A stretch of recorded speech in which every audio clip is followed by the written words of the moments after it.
My name is Sharon Kugler and I'm the University Chaplain at Yale. At Yale we are blessed with a thriving religious and spiritual community that is richly diverse. The chaplaincy oversees many of these groups and advocates for all of them so that they can flourish on this campus and we all benefit from our diversity. The largest religious group on campus is our Catholic community, and they are housed at St. Thomas More, followed by the Jewish community, which also has its home in the Slivka Center, and that's where they hold many of their services. There are a number of smaller communities on campus and some really richly historically significant ones, such as the University Church at Yale, which is the Christian congregation that worships in Battelle Chapel. We also have Black Church at Yale, and they have their services in the Affam House, and they are over 40 years old and are largely student-run. There's a plethora of smaller Protestant groups that equally thrive and have distinct personalities on campus. Within the chaplaincy itself, we have a full-time Muslim chaplain, we have a part-time Hindu life advisor, and several associate chaplains that are here to serve the needs of our community. Students of all faiths or none are welcome to visit us in the basement of Bingham Hall, and often do. We are located right in the heart of Old Campus where the freshmen live. So on any given day and night, one might encounter a freshman who comes down to simply take a break from his or her studies, have a free ice cream, and then maybe tap on one of us for some guidance or just a little hug. Our Buddhist community has a shrine that is located in the base of Harkness Tower, and our Hindu community has a prayer space that is located right down the hall from our offices in Bingham Hall, and there is a Muslim musalla that's right next door to that prayer space. And so our students encounter each other and literally and figuratively rub elbows with religious diversity every single day, and we are blessed because of that. My name is Ahmed Al-Jabir. My name is Andrew Bean. I'm Devi Marodra. Hi, my name is Didam. My name is Justin Reinhardt. My name is Maya Major. My name is Raymond Mexico. My name is Ike Swetlitz. My name is Sasha Stern. I'm a sophomore in Timothy Dwight College. I'm Muslim, and I'm part of the Muslim Students Association here on campus. And I'm a freshman in Davenport College, and I was raised Lutheran, but I now go to UCY. I'm a senior in Saybrook College, and I am Hindu. I'm a sophomore in the class of 2016. I'm in Calhoun College, and I'm a Muslim. I'm a member of the Pawnee Nation of Oklahoma. I'm a junior, Brantford College, Brantford's West, and I'm a member of the Yale Sangha. I am a freshman in Ezra Stiles College, and I am Catholic. I am a Latter-day Saint, or a Mormon as they are commonly referred to. I am in between my junior and senior year right now in Solon College. I'm a physics major, and I am an active member of the Jewish community here. I am a sophomore in Berkeley College, and I am Jewish. I don't ever feel like stigmatized, I guess, or discriminated against because I am a person of faith, and I think that sometimes this is the idea that Yale is very liberal and non-religious. It's a lot different than what I was used to. I went to an all-male Catholic high school where everyone was generally homogenous in their religious beliefs. So coming here on campus where it's not a religious majority and the majority is actually like non-believing is different for me. But it's still been a good experience. I've been able to kind of like sit back and objectively look back at what I believe and why I believe what I believe, and kind of like come to my own conclusions for myself. Yale's a very busy place, and I think that a lot of times, at least for me, there's a lot of pressure for me to like keep moving, move really quick, do a lot of things, do everything really well, and there's never anyone telling you to sit down and to take time for yourself and just take some time every day to just be with your own thoughts and to stop moving and kind of let you refine your focus and refine your center. And I think to me that's why the Sangha is so beneficial between just the Dharma talks and the meditations. I think there's a lot of opportunities for someone to say like you are enough and take time for yourself. For me, it means participating in communal events, feeling like I'm needed and feeling a sense of fulfillment from being able to participate in that way. It's been a lot of fun. When I first got to Yale, I really wasn't thinking about being involved in anything Hindu related, just because it was always something so personal for me that I didn't actually share with a lot of people. And then I got here, and the first thing that I heard about was Diwali, which was in the fall, and I was like, oh, that's like a really big celebration, so it'd be fun to share that with a bunch of people. And so that's how I found out about HSC, and I joined, and it's just, and then the rest is history, as they say. It's like a welcoming community of like whatever you choose to like be in whatever conglomeration, like Slivka. What I love about Slivka is that like you can identify as super Jewish or not very Jewish, or in fact it's very intensely or not intensely. You can come to Shabbat even if you're not Jewish, and just feels like a very welcoming community. And I think very much so the same thing in the Sanghas on campus. I found that the Muslim community at Yale is really active, and it's a very tight-knit community, so that's very helpful in terms of what it's like to be a Muslim with other Muslims on campus. But also just, outside of that, Yale is a place where diversity of any kind is very much like what we're all about. It's a very comfortable place to be whoever you are. Most of the people who I was friends with in high school were not Jewish. So it was more of a shock of coming here and finding other Jews who cared about Judaism. The place I've had the most contact with people of other religious backgrounds has been in the YPU, in the Conservative Party, where we've had a number of like religiously related philosophical debates. And there's a pretty good spread of religions in the party. There's Hindus, Muslims, Christians, Jews, and quite a few atheists. So we get a pretty good mix. It's kind of interesting. I have a very close friend who is an Orthodox atheist, and he asked me some questions about God one night, my first semester here, and we just had I think it was one of the most enriching conversations about God and deity that I've ever had, and it helped me kind of put into words and articulate what I believe, which, I'm aware of what I believe, but sometimes when you try to translate it into conversation, it helps solidify it and make it firmer. And we ended on a really nice note, and that's been one of the Yale experiences I've treasured. When you had to explain it to people of other faiths, you realize how little you actually know about your own.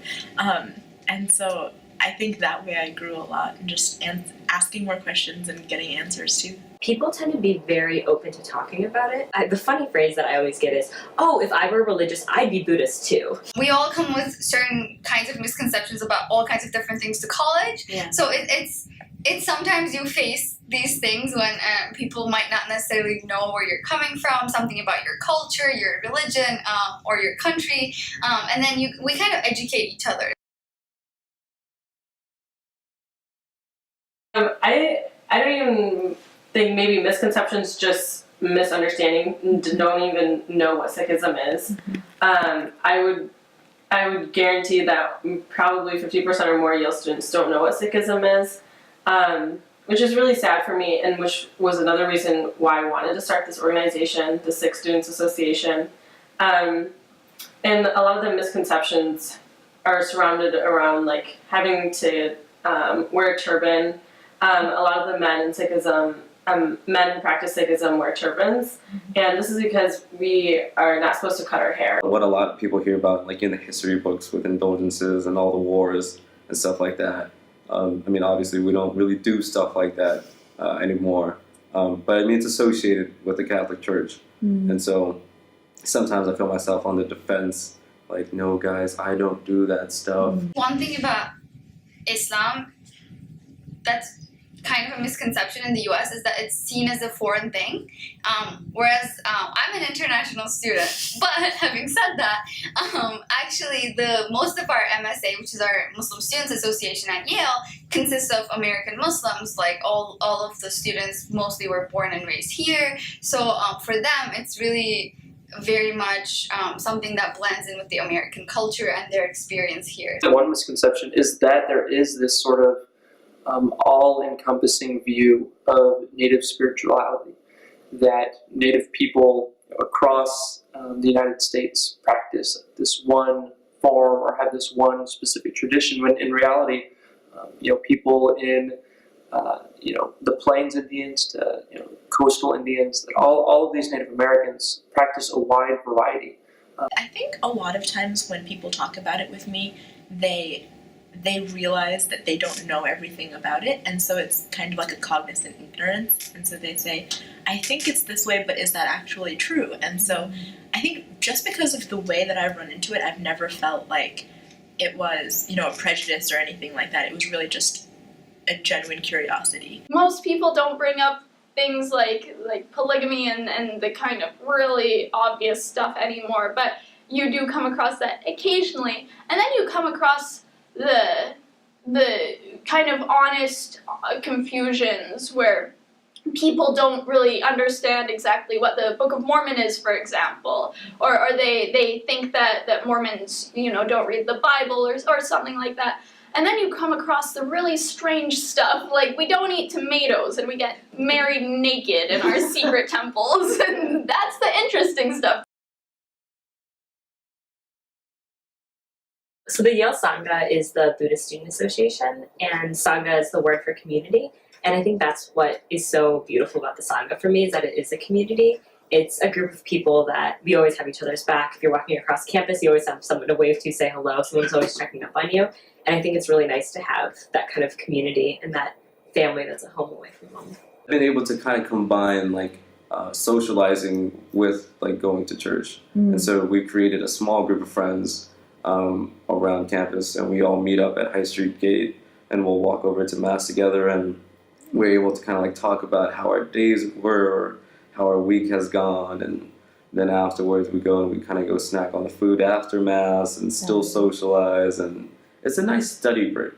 Just being a person of faith, I think, brings you to so many different people on campus, and being involved in the chaplain's office, I've met so many of my closest friends. Also being a peer liaison has been such a great experience for me this year.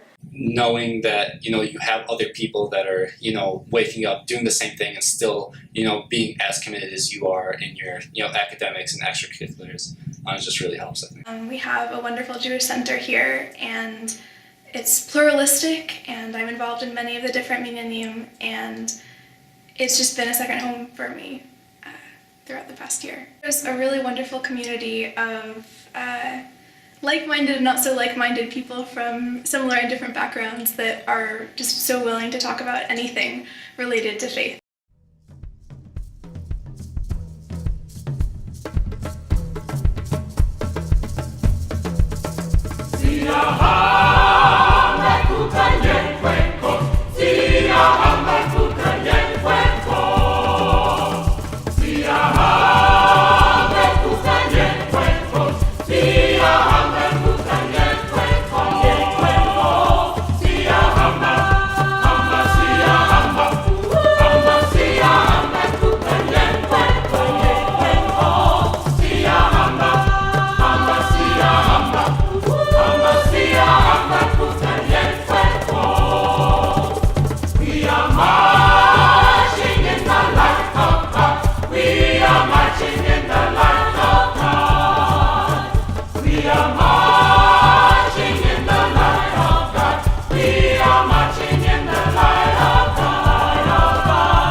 We are singing.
The Yale chaplaincy prides itself on offering a radical welcome to all people.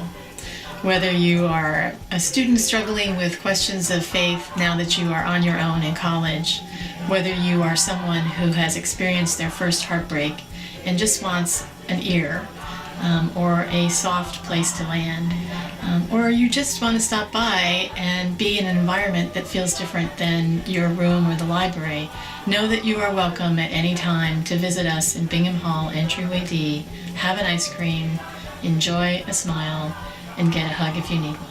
You're always welcome. We are marching in the light.